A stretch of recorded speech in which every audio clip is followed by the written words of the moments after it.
guys. So Yeah, hey, we're all talking. so welcome. Welcome to our Green Plants for Green Buildings supporter development call. Our topic today is cultivating horticultural hospitality.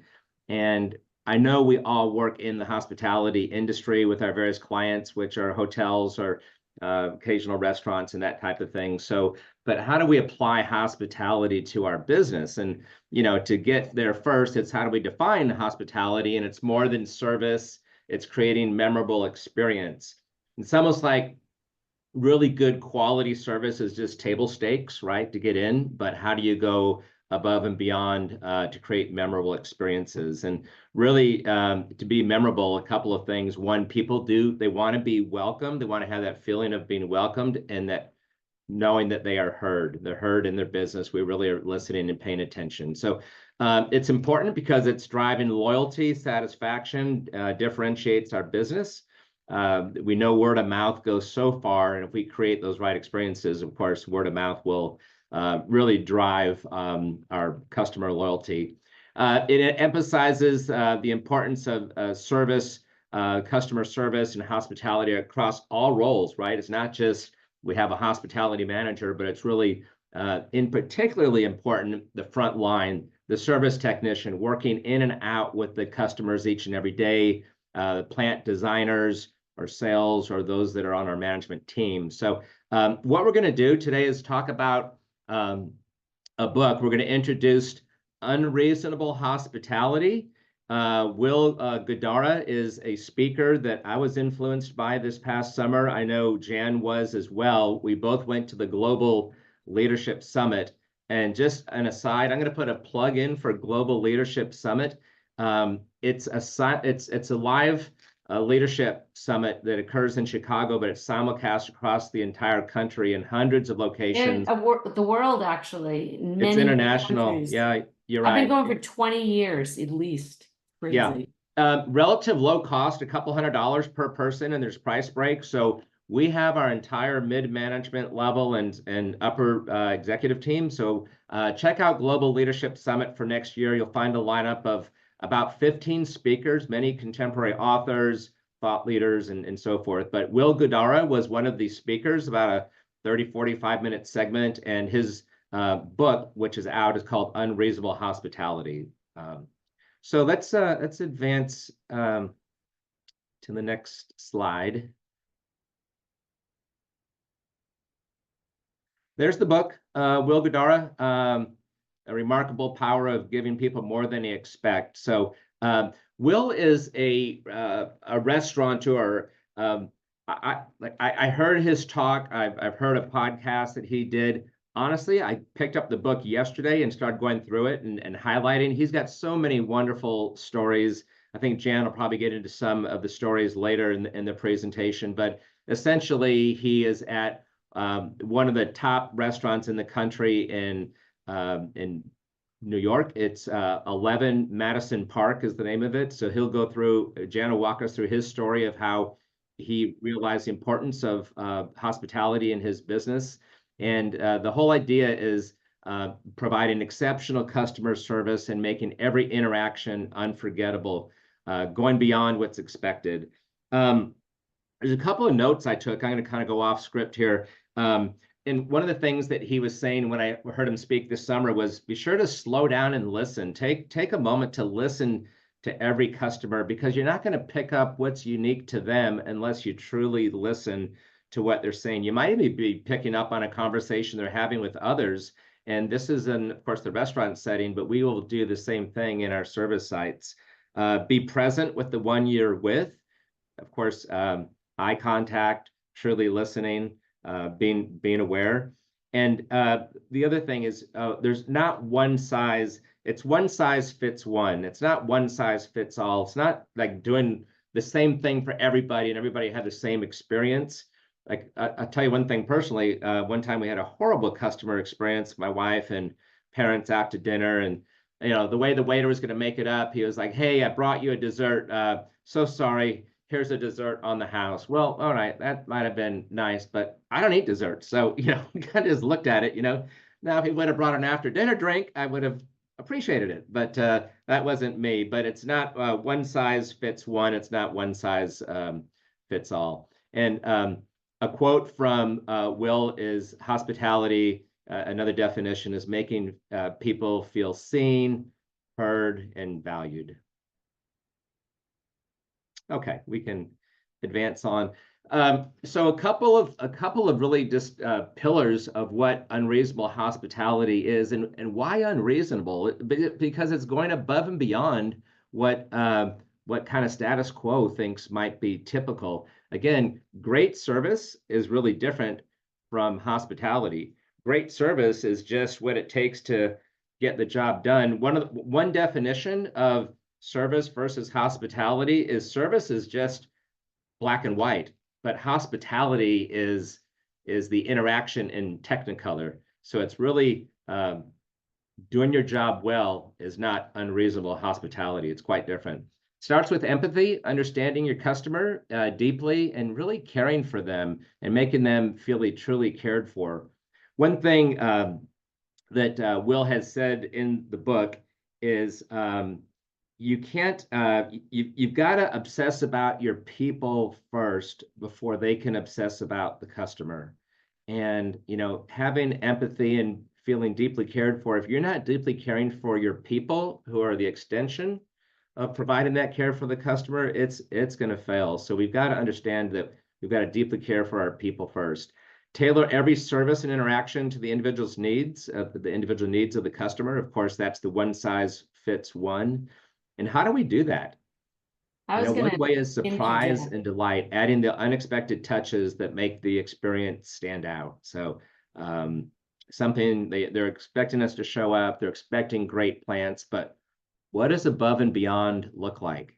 And if we had some interaction on the on this call, and what are some of the things that some are doing and what other ideas are out there, it might even be, again, being engaged and listening. Somebody could be talking about a personal plant at home. You might have known what it was. Maybe showing up on the next visit, you printed out some type of a care sheet for that plant. Hey, I know you were worried about your corn plant as you described it to me at home. Here's some information on the corn plant, which is called the Dracaena mesangiana. Things that go well beyond what, again, the basic services. And then empowering the team. How can we encourage employees to use their creativity and improve the experience at every time? One thing that we found in our organization, to keep something real, you got to keep talking about it. So maybe it's at every team meeting. Hey guys, what examples do we have providing extreme or unreasonable hospitality, and getting dialogue going? And if we don't hear a lot, maybe one person has had an example and it just encourages others. So I would just keep the conversation going amongst your team members as you're encouraging them and empowering them. I think, look, examples for us in even our industry, or any industry, would be talking to your team. So our sales team, when some of our members have started a long time ago, they would see me getting very close to my contacts and listening, right? Oh, you're having a baby. And just little things like sending them a little stuffed animal for a shower, or, a baby shower. But, because we do that for our employees, like Mike just said, and then they know how it makes them feel. Now, it makes me feel so nice that they don't even tell me about it. And then I just kind of find out that, Amy just sent a beautiful baby shower. I mean, baby gift to one of our clients property managers. I mean, that to me goes a long way. And then another story, I met a gentleman that works for like a lighting company and and sound company the other day. And you could tell he's definitely into customer relationship, but he custom tailored one of his clients that was going on maternity leave, the cutest little Carhartt jeans, for the little boy and things like that. But to think of how that person felt in that one instance, like he took the time to get the little Carhartt jeans and the little this and that, it made a huge difference. Personalization. I Anybody love it. else have an example? It could be just, talking about sports, somebody's sports team. Hey, showing up, hey, hope your team does great this weekend. I know they're playing so-and-so, maybe tough, but again, it goes back to just actively listening and being present. Does anybody else have any examples that they want to share, or any other ideas like about like things that we could do to personalize, surprise, and delight? Any of that?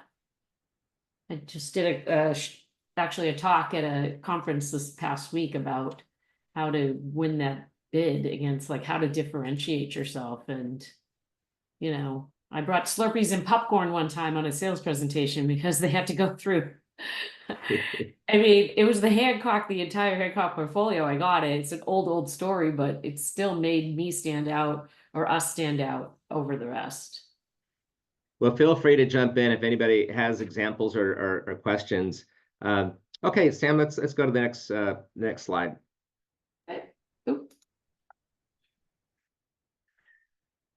Okay, so empathy in the service industry, what does it look like? Again, customers want to feel understood and valued.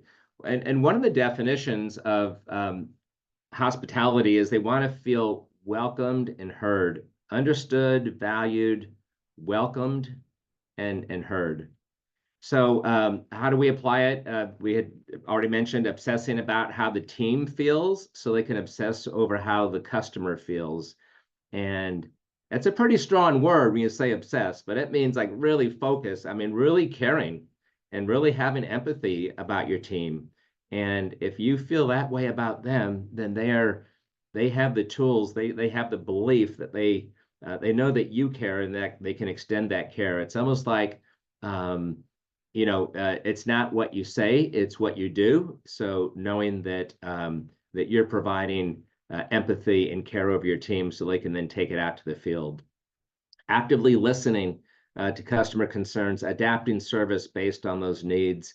Again, it's not going to happen in a vacuum. We've got to be engaged. We've got to listen, engage in conversation, truly be present, hearing what they're saying, and sometimes just overhearing what they're saying in conversations with others. Again, for the whole purpose of building on that relationship. And again, then training the staff to show care once you've cared for them, training them to show care for others, and having the interest in their well-being first. I truly believe if you talk about it every time you're in together with your team, whether it be in a weekly or bi-weekly meeting, how have we provided care above and beyond just the services that were expected, then we can get conversations going, see examples, and keep building on this unreasonable hospitality.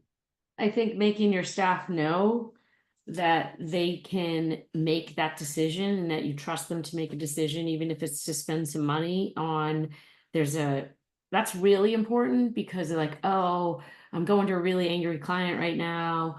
Oh, what should I do? Bring them a cup of coffee and a croissant or something like that. You know what I mean? It's just, or whatever it is, or after the fact, sending them in, after you've had a really, meeting and we're trying to do whatever it is, but sending them insomnia cookies after you left.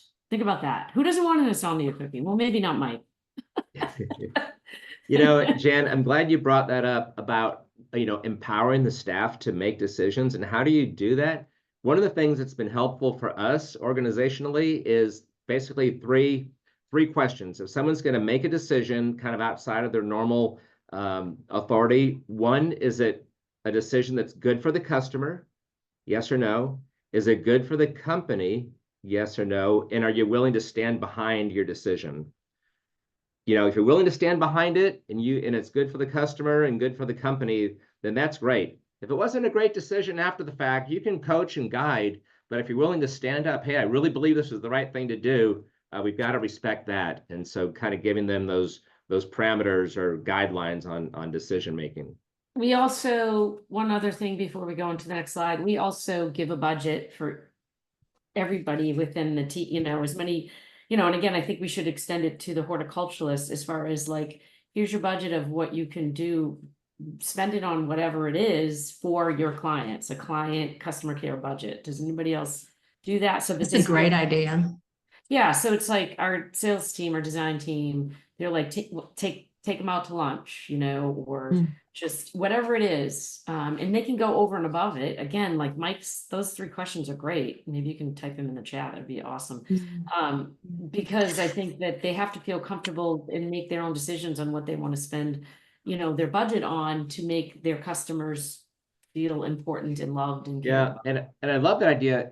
Oftentimes, yes, those out in new business development, they have a budget for deepening relationships, but even, yeah, at the front The line, having horticulturalists horticulturists have a forget. budget, something to go out and buy something for somebody who's going to leave on maternity leave, or buy some pennant flag for their favorite team because there's a big game coming up this weekend. Just those little things that says, I'm listening, I care about you, and you matter to me. So one thing that we did try to launch and it didn't launch well was we wanted to, here we gave we had these cute little plant cityscapes logo to give to all the horticulturalists once a month. They could give a plant with a, cute pot, a little leaf to their favorite clients or to whomever they're one of their clients.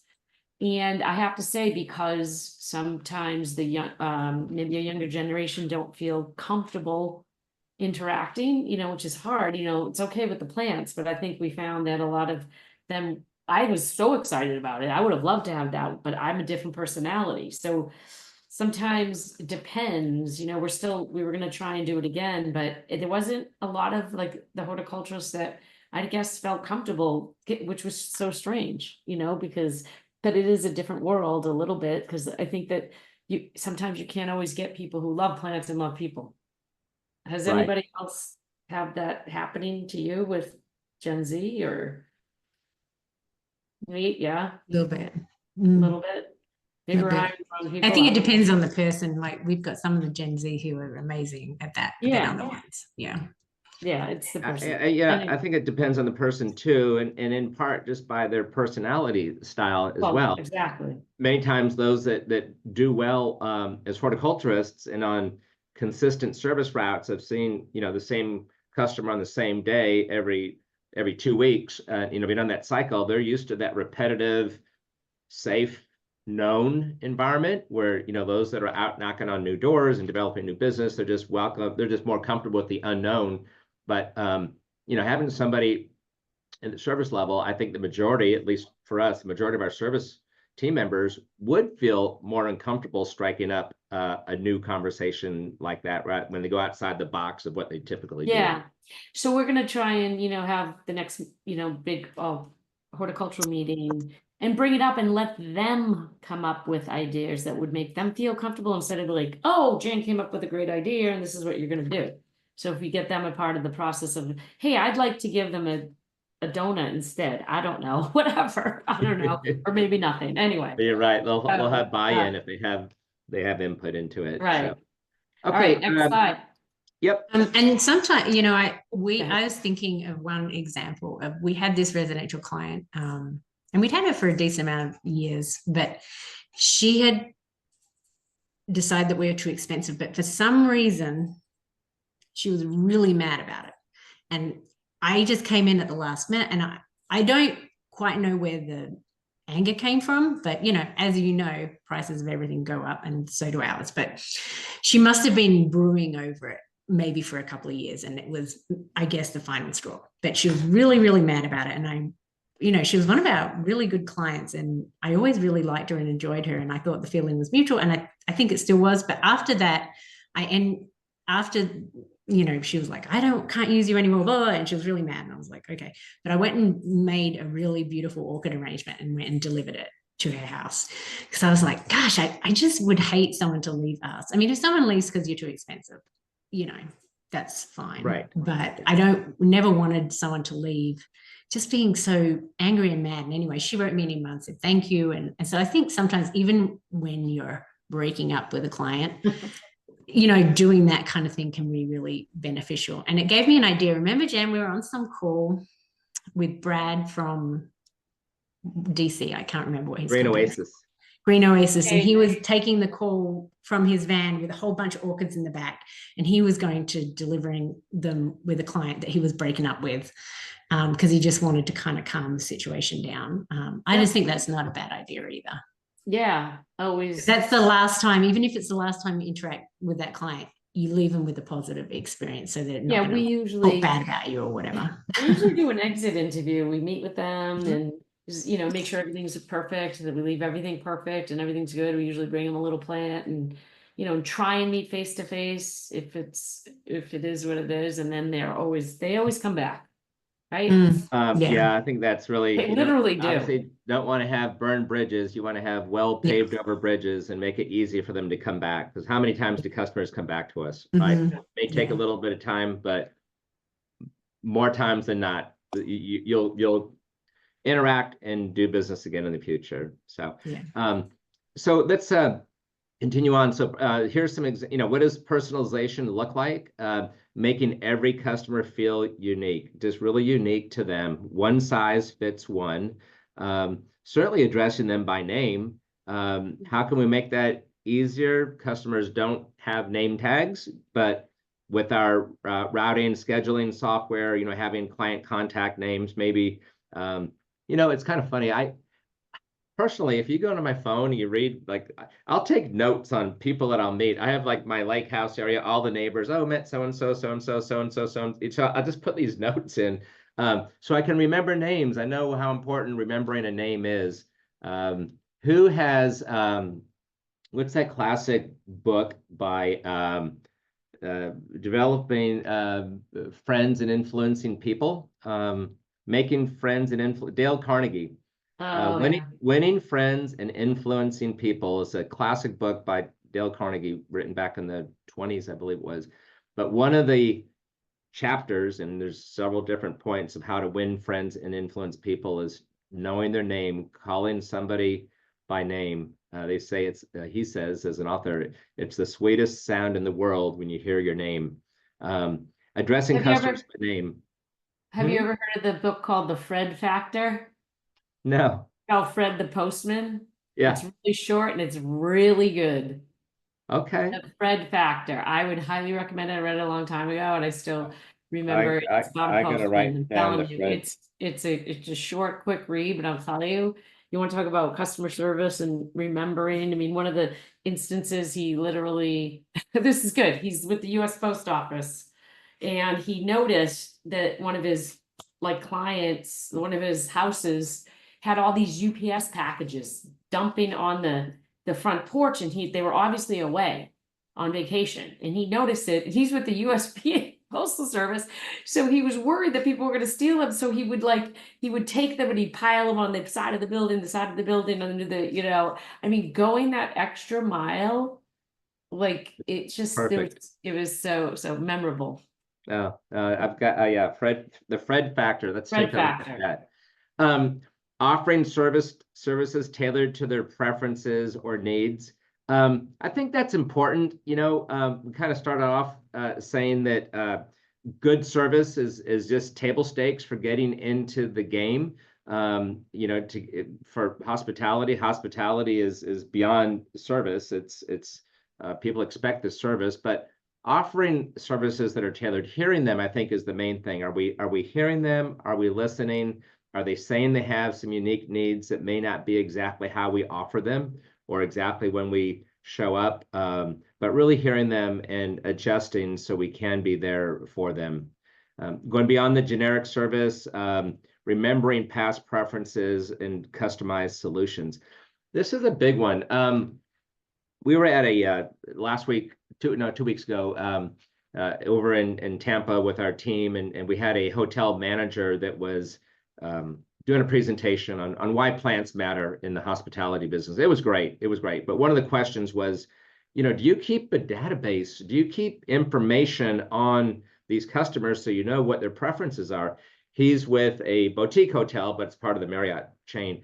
And he goes, oh, absolutely. They certainly keep data on customer preferences to room temperature, newspapers. He said there's one client that would come in, hotel customer, that always needed to have that room down at 62 degrees or something like that. They knew it. It was in the database. And he said when they check in, they will take the room that they're going to put them in out of service to do nothing but chill it down for 24 hours to get it to that temperature. I thought that was amazing. But it's data. And I think one of the things when we think about how do we go beyond generic service is how can we systemize hospitality? kind of open-ended question, but how do we systemize it that we collect the data? It's not just that one technician that's out in the field or that installer that knows the relationship, but how can we pull it together, just like these major hotel chains, and then be able to act on it? So again, it's still customized, but there's some systematic approach behind it. And an example, hotel offering a gift based on a previous stay or preferences. So we're going to launch, Sam came up with a great idea of giving our clients a gift at their 1-year anniversary and their 5-year and 10-year. So we've started that where they're going to get a really nice basket of like happy anniversary from Cityscapes 1 year, 5 year. So again, customizing in like, wow. That's a great example of customizing or systemizing something that's still unique to the customer. I'm going to go off script here, unless Jan, you were going to talk about the champagne glasses in Will Goodhart's example.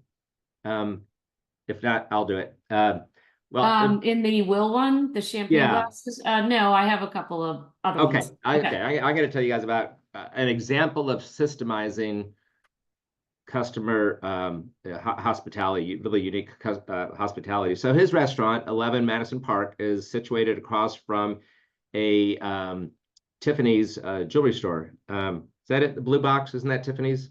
Yeah, blue box. Okay. So they would have customers that would come in for a very unique dinner, very expensive restaurant. Say it was an anniversary or newlyweds or that type of thing. They would give them champagne glasses with a bottle of champagne on the house, beautiful Tiffany champagne glasses. They would pour the champagne, and then they'd take them away, of course, at some point in the meal. But they'd clean the glasses, they'd wrap them up, they'd put them in a Tiffany's blue box and present them to them at the end of the meal as a very unique, special remembrance of their meal. Now, of course, the customers were head over heels about it. You know, how special. They gave us the glasses. What Will did at his restaurant, he had shelves of the Tiffany boxes available for those unique situations when a customer came in. So it was very unique and individual to them and very memorable because they didn't expect it, but yet they were ready for the next time someone's coming in celebrating an anniversary because they had the boxes stacked up with fresh glasses ready for that next couple to come in. So I thought it was a wonderful example of taking something that's not running out to the store every time a customer comes in, but just being prepared for them. Yeah, I love it. All right, let's go. Jan, I have a question. Yeah. With your 1, 5-year, 10-year, are you having the techs deliver that, or how are you doing, or the plant to the? Depends on the client. It depends on the client. It may be the design. It may be the account rep, like the salesperson. The account rep potentially would be our preference. I mean, maybe some of the horticulturalists, again, I think it'd be really nice. I think we're probably gonna do this presentation for a horticulturalist and craft it, because I think it's like they're all different personalities and it's gonna be more of a workshop thing, but we want to get them more engaged with clients. Like, we used to require the sign-offs years ago. I mean, it's just such a different world. I don't know if people still do. You know, I'd like to have them check in with the client, right? But it's like with the hybrid, they would take an hour to find them and they're not even in. Is anybody else experiencing obviously the same? That's interesting. Yeah. I mean, so they don't have that personal touch sometimes. Nate, do you have your horticulturalist or Dominic? I haven't heard from you. Dominique?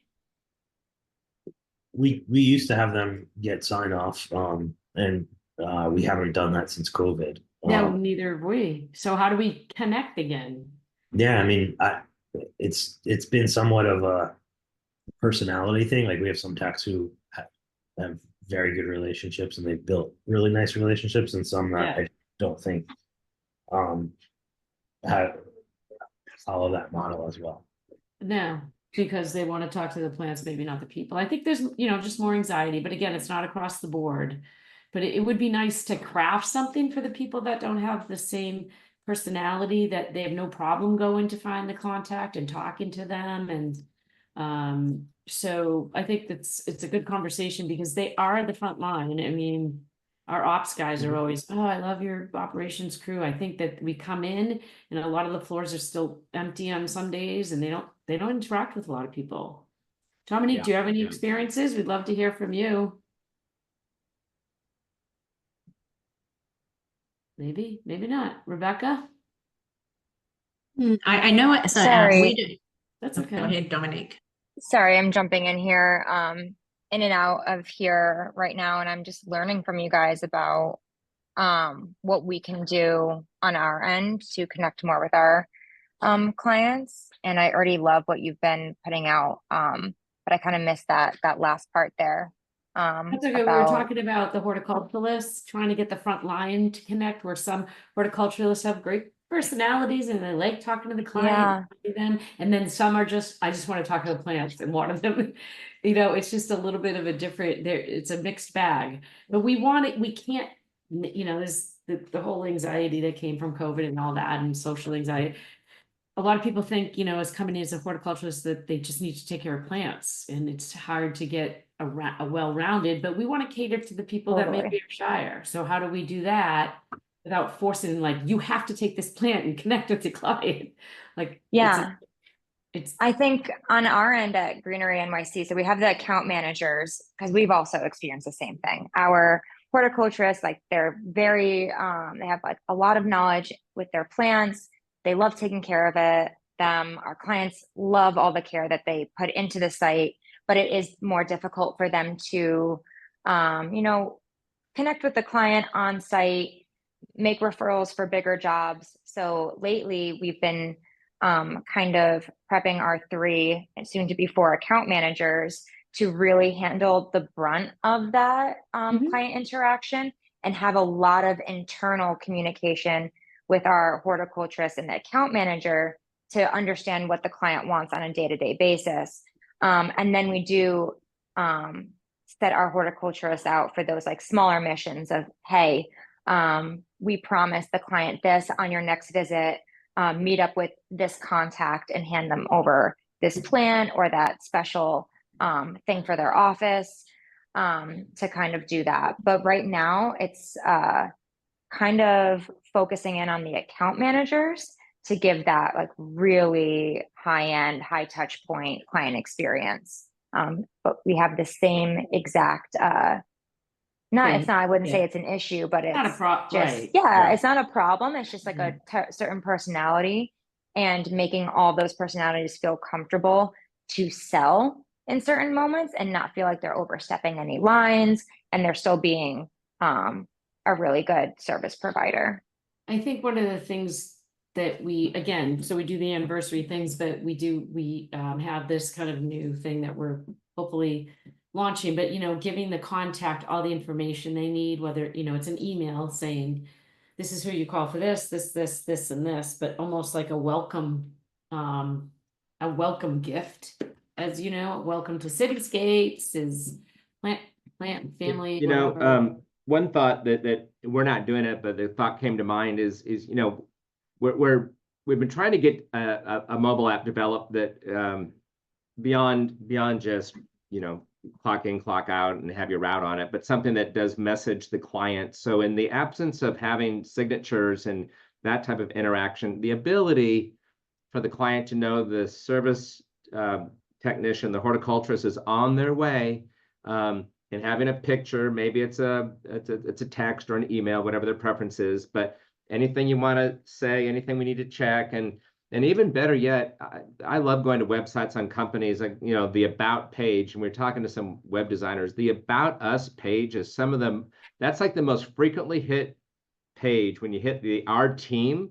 I love looking at team members and then clicking in and seeing what their interests are. I was doing that, my CPA that I've worked with for 10 years, but even this week, just looking at what his interests are. So even if you could customize, not only your technician is on the way, but hey, learn more about Robbie or something like that might be an idea. I'm not saying we're doing it, but it's another way to deepen rapport and relationship. Well, we have a protocol when an employee gets hired, they have to get a picture in front of the living wall and, you know, and kind of try to standardize it right away, first week when they're onboarding. It goes on the website immediately. And Sam, correct me if I'm wrong. I think we put, you know, obviously their name and their title. And do we put down that they like monsteras as their favorite plant? Or you do a little personal blurb on the website? I can go on and check, but I think that would be kind of nice because when we send an email out to all the employees when somebody gets hired, we give them the picture. So, hey, say, welcome, Anthony just started. He's in the Back Bay territory. He loves skiing, gardening, and one interesting thing about him, so that our own team knows who Yeah. Anthony is, which I I think- love, but maybe we should transfer that information to the website. Do we have I that? think that'd be Okay, great. I just delegated another thing for Sam. Go get Let me, it. I'm gonna run us through this next slide, then Okay. pass it over to Jen to lead on them. And I think we've really been covering this, but you know, the whole idea of surprising and delighting and exceeding expectations, right? Small, Yep. thoughtful gestures, lasting impressions. A couple of examples outside our industry: hairdresser offering a complimentary scalp massage. Somebody didn't come in for that, but say, hey, let me do this for you. You know, I mean, the things that you're paying for the hair do or whatever haircut, but having a You're scalp so massage, old. Sorry. I didn't pay for that. Or surprising, you know, a birthday guest with personalized dessert or after dinner cordial, as it may be. Yeah. Depends on what it is. And then, but the whole thing we've been talking about is how do we empower employees, right? How do we give them the encouragement, the guidelines, and this last thing, a culture about we're going the extra mile is the norm. I firmly believe that develop any culture. We've got core values on our wall here. I think we do a pretty good job of bringing core value stories into every meeting. We don't start a service meeting, a sales meeting, any type of meeting without asking about core value stories.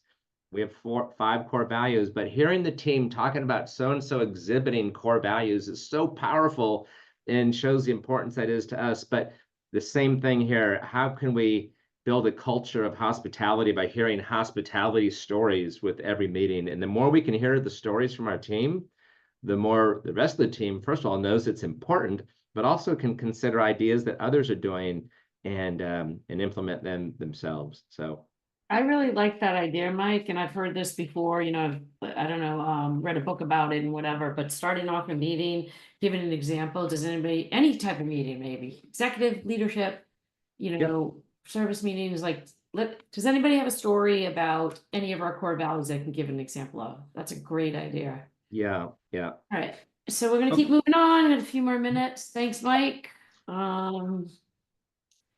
Oh, there's my fun team. Don't they look like they're having fun? I love them. So we're going to talk about, oh, no, we're not. Why empowering your team to, again, we talked about frontline employees often having the most customer, empower them to act with autonomy. So that brings you to let them be clear and have these conversations and lay it out saying, you have X amount of money. This is in the budget. We have it budgeted in ours, you know, for the design team and the account recs. This is how much you have per year to spend on your clients. Do what you will, whatever you think is best. But don't be limited to that. If you see that somebody is really that, you know, especially they give us so much business, they're moving to, I don't know, go over and above and think of something that they would really like, not just a plant, but something else. So you have to make it clear, oh, I can't do that, and I don't want to take it out of my own pocket, but you know, if it'd be easier if they were like clear that they do have a budget, or just be clear, like if somebody is not having a good day, and it's one of your fave clients, go out and get them a cup of coffee, and you know, something special like that say, hey, you know, I saw that you could, you know, you might want to, you know, do this. So I think that's it. Train them on how to use their creativity, give some examples. Take this presentation and do it and give the, you know, run this with your service managers, your account managers. I mean, we'll share this link with you, Ms. Dara, and you can send it to everybody. I think it'd be great. I mean, yeah, I think it'd be really good. Not gonna lie, I chat GPT'd like some of this, it was so great. And then one of my, our employees, Chloe, put together some pictures, but you got to be really specific. It's the Green Plants for Green Building ChatGPT that we're working on. And the more information, somebody said this the other day, Paige, in our meeting, the more information that you can put in ChatGPT to say what you want, like really give it so much information. And I basically said service industry, hospitality, presentation. I got to tell you, and it based it off of Will Garat. How do you say his name? Gadara. Gadara. Based it on his Unreasonable Hospitality book. And this is what it was. Super simple. I needed under 30 minutes, although it's an hour almost, but we like to talk. So just a little tip about ChatGPT, and then we tweaked it a little. So reward the staff for going above, like give them kudos. We have shout outs. I don't know. We have, does anybody use Teams? We use Teams. And we have a Cityscapes group. That's everybody on it is in the whole company. And we do use it a lot. And people like, we do shout outs all the time. We show a picture. Hey, great job, Evandro. You did an excellent installation. Oh my gosh, look at this Monstera. And a lot of the people interact. There's a lot of platforms that you can use to interact with the team, but show, or, a picture of one of the horticulturalists with our clients having a good time, doing something, and shout out to Joellen and her, giving a donut. I don't know why I keep saying food, giving a plant.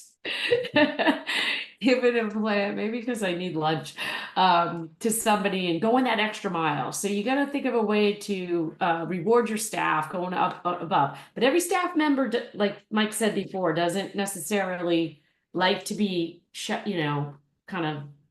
Some people are shy. They don't want to be included. They just want to do it and be humble, and they don't want to be acknowledged about it. But some people do. I think high fives are really great, but maybe give them a $10 gift certificate to Starbucks or something. No, make sure that they like Starbucks and not Dunkin's. Getting to know your own staff.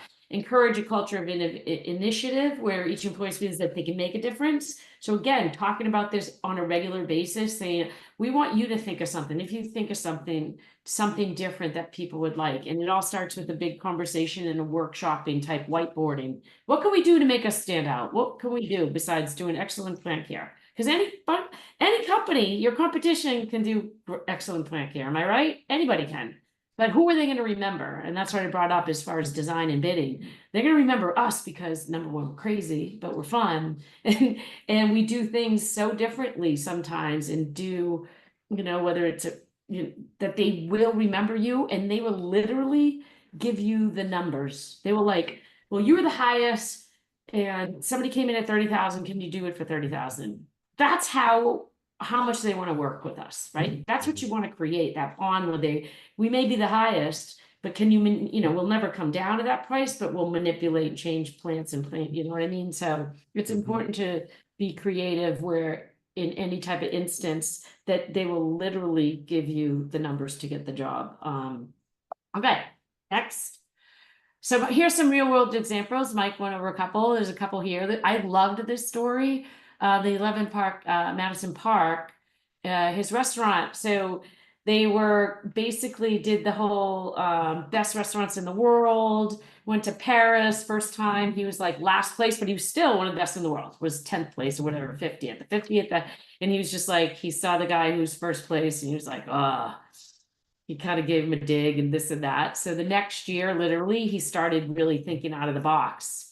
And he was like creating magical moments. Like, okay, I'll give you an example. I love this example. There was this couple that were from Spain, and they came to dinner there, and it was their last night. So the waiter heard them say it was their last night, and the only thing that they didn't get to experience was snow. They'd never seen snow. So boom, they took what they did. Like by the end of the dinner, they literally had an Uber waiting for them with hot chocolate and like a really nice Escalade or something, whatever, with hot chocolate in the back and blankets or whatever. And they shot him off to like a sledding hill so that they could literally sled down like this, I don't know where it was.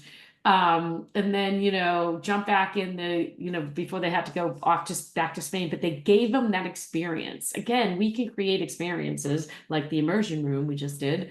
And create experience for our customers and our clients and our, to do that. And then, hold on one second. Hey, Sam, what was the second example for 11 Madison, the Spain one, and then? Well, the Hot hot dog, dog. ready? The hot dog. So they wanted sorry, she's got a cheat list for me. I didn't even thought. So one of the things that one said, I was like, oh, this was a perfect trip to New York, but I haven't had a New York hot dog. It's almost like they copied that in The Bear. Does anybody watch The Bear? That's what they did it. They basically ran out and they got a New York hot dog, put it on a beautiful plate with a nice silverware and everything. So those little things. So by listening to your client saying, God, I never had a Monstera. Oh, I've always wanted I to want to take. double click on that hot dog story for a second, because one thing that was so cool about that is, these are foodies that were traveling the world at this upscale restaurant, but they didn't have that New York hot dog, street dog experience. And so, they went out, the waiter or arranged, either ran out on the sidewalk himself or I got someone to grab it. But one of the principles in this unreasonable hospitality is not taking yourself so seriously and so stuffy. Can you imagine an executive chef at this 4-star restaurant being asked to cut up a street dog and serve it in his dining room? That's I mean, he did it Yeah. gleefully. He cut it into, I don't remember if it was 2 or 4 at the table, but cut it into bite-sized pieces, garnished the plate, served a New York City street dog because it's what the customer wanted. If he would have given them some upscale foo-foo dessert that he created, it would not have in any way had the same experience. Exactly. I mean, again, I think we're in a perfect industry to be a little off, be a little crazy. I've always prided myself on that, but again, they remember us, they remember me, they remember my employees because they're learning to do that as well. Our team goes out and tries to make it, them feel good that they care. And even if we lose these bids, like Rebecca was saying, we're higher. They typically come back. It could be 5 years later, but they're like, oh, we missed you so much. And then another Ritz-Carlton, I've watched actually at a global leadership summit probably 15 years ago. One of the CEOs of Ritz-Carlton years ago. I just remember stories about Ritz-Carlton and basically if you go into Ritz-Carlton, every single person that you meet that works for them will make eye contact with you in the hallway. I don't care who they are, and then we'll say, hi, how are you? How was your day? It's not just like they will never walk by. It doesn't matter what department it is. And I've always noticed that about the Ritz. But they allow their employees to spend up to $2,000 to solve guest issues or create extraordinary experiences. I mean, it's a part of their culture. And I think it should become a part of ours because we should be a concierge hospitality business. All right. And that's an example of We have systemizing, 5 right? minutes. Yeah. I'm going to get through this. So applying it in our service industry, maybe spend more time understanding our customers' needs. Again, asking questions, engage your team to think about creative thinking. And I think we should all workshop it with our teams. Who's going to do that? I'm going to do it. I have a breakfast with the president in 2 weeks. I usually every 6 months we'll meet all the new employees, go over the core values, and then we'll probably workshop a little bit of this and show this hospitality slideshow because I think it's important that as new employees that they know what we're all about, what we want to do, and give them permission, spend some and have them engage, innovate, and you want to create a culture of innovation is one of our core values.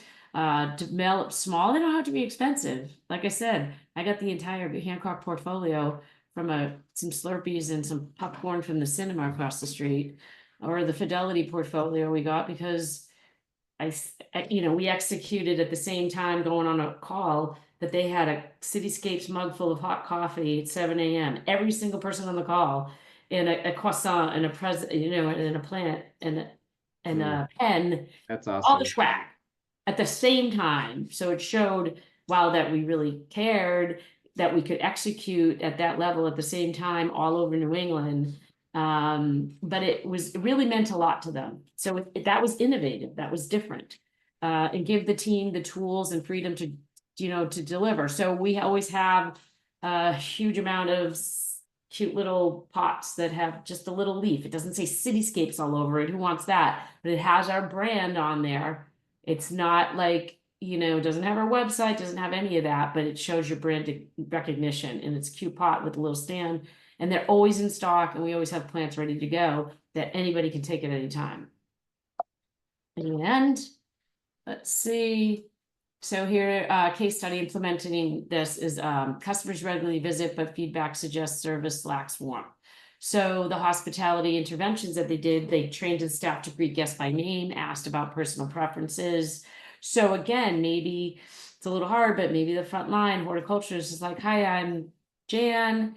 Nice to meet you. What's your favorite plant? Or something like that. Just kind of engage, offer complimentary plants, not or drinks, or maybe something else, maybe something different. You know, I always say we get swag from people that I want to buy from us. Am I right? And you got to remember your favorite swag. Like we got a speaker, a little JBL speaker from one of our subcontractors, and that is the best gift ever. So we're going to probably do that for our top, who knows how many clients at the end of the year, and just hand those out, because it's like, I always like to say, geez, what was my favorite gift? What made me think, wow, that was so thoughtful. They empowered the wait staff to make small, thoughtful gestures, recognizing, repeat the guest with a personal note. I still say old school is new school to me. Old school, sometimes that personal note.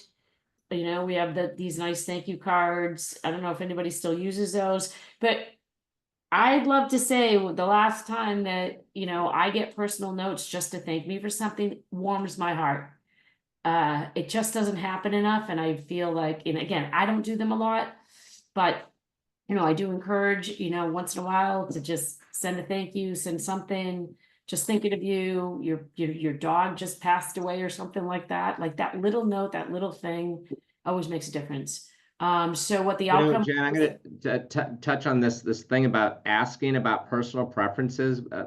The thing is, we talk a lot about listening, a lot about, you know, either engaging in conversation, but sometimes until we ask, like even, hey, do you like, you know, what's your favorite cookies, or, you know, lead it into conversation. But if we know something about the client, we might need to prompt that way, you know, to give them the oatmeal cookies at, you know, holiday time versus the chocolate chip cookies. So, you know, kind of weaving that asking into the conversations so you can start to develop your notes and database on customer preferences. Yep. So the outcome was 25% increase. It was noticeable. So we literally were at 2 o'clock. We're at the last slide. Conclusion. The long-term benefits of unreasonable hospitality creates more memorable experiences, making more likely to return or refer to others, which is super important because our business is all referrals pretty much. Drives loyalty, build your brand reputation, sets your service apart. Everybody knows that. And the final thought, hospitality is a mindset, one that when cultivated has the power to transform people's lives through the power of plants. I mean, transform both the customer experience and your business.